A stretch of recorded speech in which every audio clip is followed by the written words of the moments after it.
Necios. No le digo a ustedes que están escuchando. La palabra que sigue es necios. Necios. O sea, es una persona en la lista que dice que fueron entregados. Ahí fue en Romanos. Son personas sin entendimientos. O sea, la palabra es asunetos. O sea, la idea, vamos a decir, hombres carnales que no entienden, vamos a decir, las cosas espirituales, para que puedan entender ustedes lo que es. Personas, vamos a decir, sin entendimiento, necios, asunetos, o sea, son sin entendimiento o sin discernimiento espiritual, una persona no inteligente. Eso. Hay otra palabra que yo no me animo a decirle porque es media fuerte, pero la palabra es estúpido, así dice. O sea, esa sería la palabra. Pero esa palabra de stup, así que no quiero decirla, quiere decir una persona necia, una persona sin entendimiento, una persona sin discernimiento espiritual, una persona no inteligente, una persona, va a decir, ahora lo voy a seguir explicando, vamos a decir una persona que no quiere ser sumiso a eso. Una persona, ¿nunca vieron a Ignorante en el progreso de Peregrino? Que Cristiano le hablaba y él decía, sí, lo voy a pensar más adelante, y después al final llega, golpea y no puede entrar. ¿Se acuerda? Esa es la palabra ignorancia. Hay una persona necia. En Efesios 5:15 dice así Pablo: por lo tanto tened cuidado cómo andéis. Fíjese, cuidado, ahora vamos a hablar por qué cuidado, pero no se olviden esa palabra, tened cuidado cómo andéis, no como, acá está, no como insensatos, no como necios, sino como sabios, aprovechando bien el tiempo, porque los días son malos. Así que pues no seáis, otra vez, no seáis necios, sino entender cuál es la voluntad del Señor. Fíjese, la palabra necio está asociada con entender, tener conocimiento, entender la voluntad del Señor. Ahora, ¿qué es? Vamos a decir lo contrario, la antítesis, podría decir, de necio, una persona sin entendimiento, un discernimiento. Hay una palabra que yo me acuerdo en Progreso de Peregrino, que era que hay unas 3 mujeres que lo atienden a Cristiano cuando entran, y una de ellas es prudencia, si no me equivoco. Bueno, lo contrario de una persona sin entendimiento, una persona que se ha entregado, así uno le habla y no quiere saber nada, no quiere saber información, no quiere. ¿Por qué? Porque eso implica información, volverse a Dios. Entonces no quieren. Entonces, pero Dios nos manda a ser prudente. ¿Qué es prudencia? Prudencia es la capacidad de tener la conciencia, vamos a decir, de uno mismo y lo que nos rodea. Nosotros vemos el mal y nos apartamos, vemos el bien y seguimos. Entonces, una persona prudente mira el camino por donde va, los tiempos son malos. Entonces, es una persona que es prudente. No es como una persona que va así y ve un coso y sigue y se cae, así. Una persona prudente, un prudente va mirando. Cuando yo voy caminando en un lugar y siempre voy mirando así, tampoco ando así como, vamos a decir, un paranoico, como que me va a salir alguien, pero sí me voy cuidando, soy una persona prudente. Ahora, un necio no, una persona así que anda por la vida como porque el aire es gratis, vamos a decir. Pero esa es la idea. Esa es la idea de una persona que tiene conciencia de uno mismo, de lo que lo rodea, de la conducta, una persona que es responsable, una persona que es sensata, una persona que es cauta. Entonces esa es la palabra. Ahí la palabra que Pablo explica ahí no es asuneto como Romanos, ahí la palabra es asofos, es una persona imprudente. Esa es la idea de insensato, una persona descuidada, una persona indocta, una persona de falta de precaución, no escucha, omite cuando se le están diciendo, una persona que no es diligente, no toma las medidas necesarias, hace caso de omisión, dice el semáforo no pase igual, esa persona no le importa.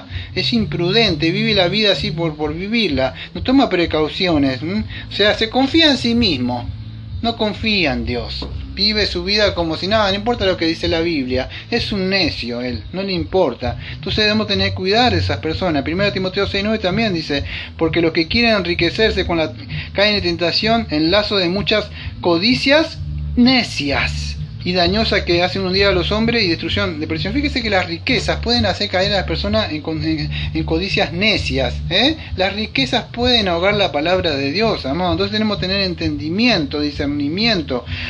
Y fíjese también en Gálatas 3, me llamó la atención que encontré la palabra, dice: tan necio soy, habiendo comenzado por el espíritu, ahora quieren acabar por la carne. Hasta dentro de los Gálatas estaban habiendo personas necias que estaban escuchando otro viento vientos de doctrina, cuando te vienen y te predican, no, eso no viene nada de escuchar eso, ¿cómo vas a ese lugar? No deben dejarte llevar por esos vientos de doctrina falsos que andan por ahí. No sean necios, no escuchen otro evangelio que no sea el Señor Jesucristo y su doctrina. La palabra que sigue es desleales. Acá está un poco complicado, por favor requiero atención sobre estos temas, son importantes. Personas desleales, no nos olvidemos que todos estos ríos que están acá han sido entregados por el Señor. Esas personas que están ahí escuchando así toda esa música así, esas personas Dios los ha entregado. En el día del juicio, esas personas van a abrir los ojos así como si van a poner gota cuando vean que Él desciende. Entonces, escuchemos la palabra del Señor. La palabra desleales. ¿Qué es eso? Asuntetos. ¿Qué es una palabra desleales? Indignos de confianza. ¿Qué es eso? De asuntitemi. Ahora, bueno, ustedes dirán, bueno, la palabra es de acordar, de confirmar, o sea, el prefijo a que aparece ahí de asuntetos significa, vamos a decir, no guardar un pacto, quebrar un pacto, un acuerdo. Israel hizo eso, quebró el pacto. Es decir, bueno, yo no quebré ningún pacto. Podés quebrar un pacto de algo, un pacto matrimonial, podés decir, bueno, con Dios no tengo nada. Sí, te puedo decir, sí, si no has venido a Cristo, sos un desleal, has quebrado un pacto. Tu padre Adán ha quebrado un pacto. ¿Por qué? Porque el pacto de obra que Dios acordó con Adán, él lo quebró, fue un desleal. Entonces tú te hiciste deudor de esa deuda, de quebrar ese pacto de obra.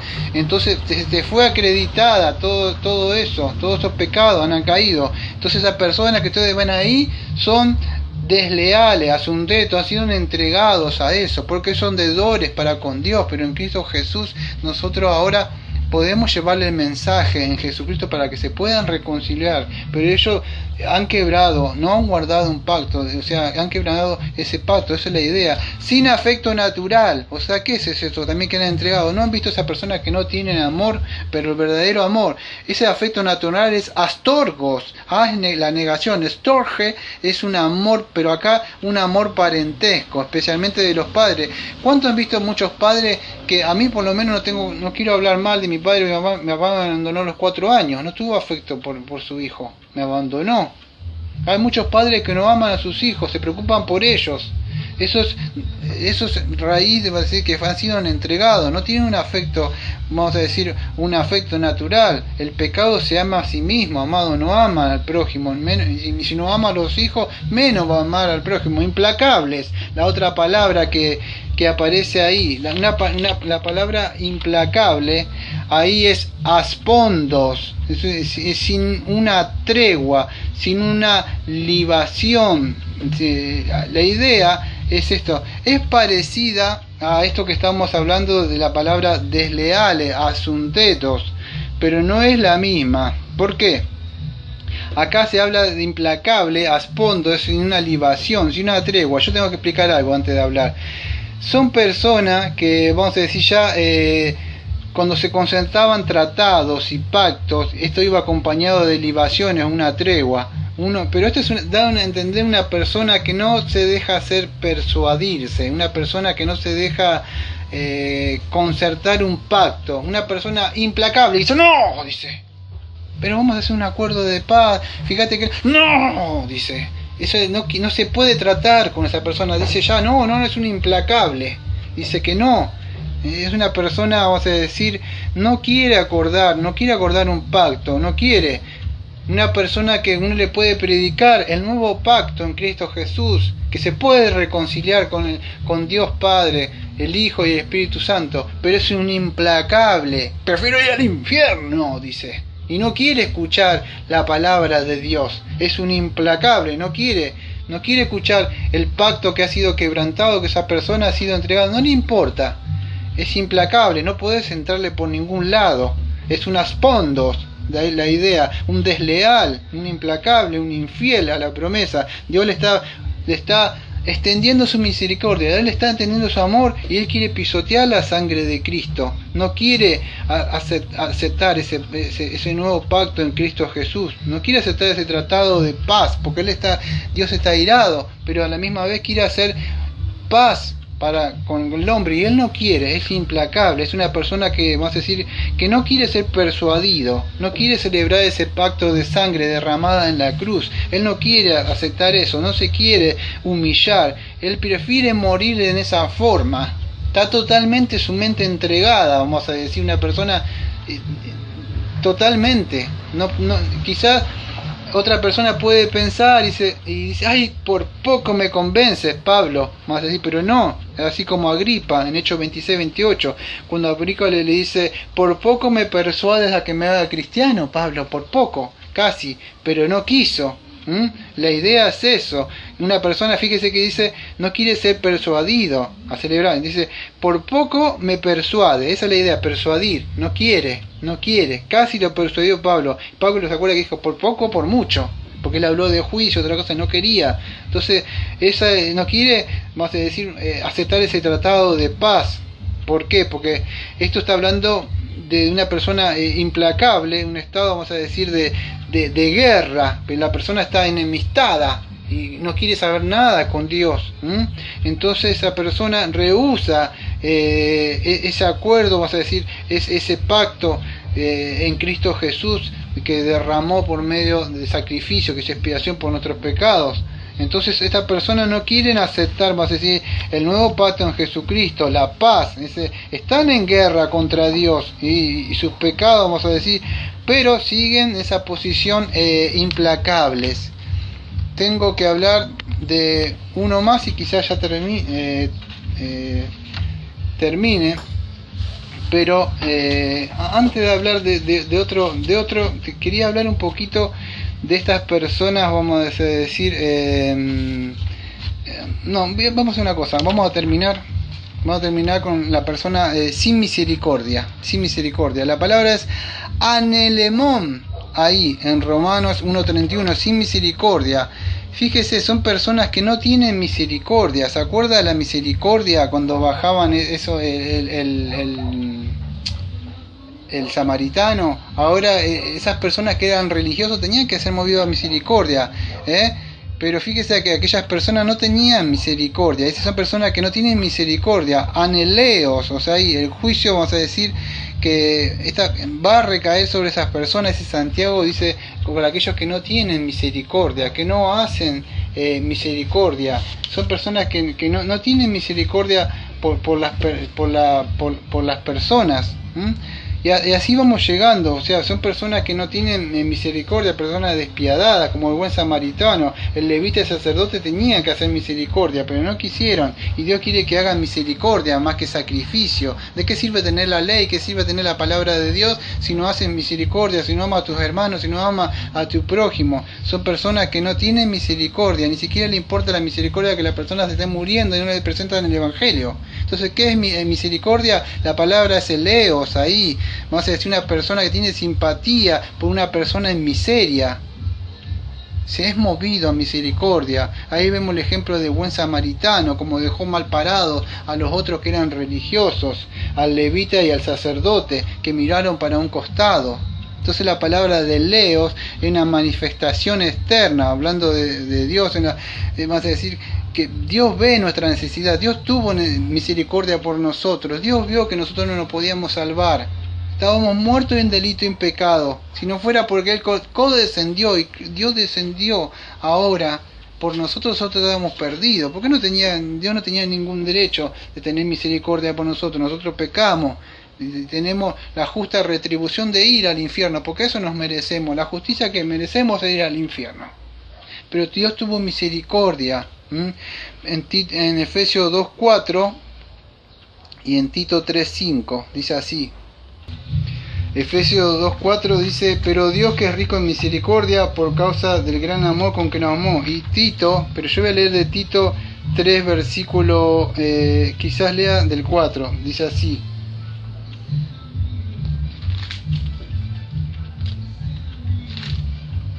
Pero cuando se manifestó la bondad de Dios nuestro Salvador y su amor hacia la humanidad, Él nos salvó por obra de justicia que nosotros hubiéramos hecho, sino conforme a su misericordia, por medio del lavamiento de la regeneración y la renovación por el Espíritu Santo, que Él derramó sobre nosotros abundantemente por medio de Jesucristo nuestro Salvador, para que, justificados por su gracia, fuésemos hechos herederos según la esperanza de la vida. Palabra fiel es esta. En cuanto a estas cosas, quiero que hable con firmeza. Para los que han creído en Dios, procuren ocuparse en buenas obras. Entonces vemos que el Señor no nos salvó por obra de justicia que hubiéramos hecho, sino por su misericordia. Dios tuvo misericordia de nosotros. En 1 Timoteo, para ir cerrando, 1 Timoteo 1:8 al 16 dice así: pero nosotros sabemos que la ley es buena si su uso se la usa legítimamente, reconociendo que la ley no ha sido instituida por el justo, sino para los que transgresores, rebeldes, para los impíos, pecadores, para los irreverentes, profanos, para los parricidas, matricidas, para los homicidas, para los inmorales, homosexuales, secuestradores, mentirosos, perjuros y para cualquier otra cosa que es contraria a la sana doctrina, según el glorioso evangelio del Dios bendito que me ha encomendado. Doy gracias a Dios nuestro Señor, que me ha fortalecido porque me tuvo por fiel, poniéndome en el ministerio, aun sabiendo yo antes blasfemo, perseguidor y agresor. Sin embargo, me mostró misericordia, porque lo hice por ignorancia y mi incredulidad. Dice, pero la gracia de nuestro Señor fue más que abundante con la fe y el amor que se hallan en Cristo Jesús. Palabra fiel y digna de ser aceptada por todos, que Cristo Jesús vino para salvar a los pecadores, entre los cuales yo soy el primero. Amados, si alguno está viviendo en esta cadena de pecado que vemos acá, hoy es un tiempo de gracia. Cristo está ahí, las puertas están abiertas, pueden ir. No sean entregados como estas gentes. Hay un día de un juicio y no hay escapatoria. Hoy es el tiempo de correr y hay un Dios misericordioso. Amado Padre, le agradecemos por este servicio y como siempre decimos, amén.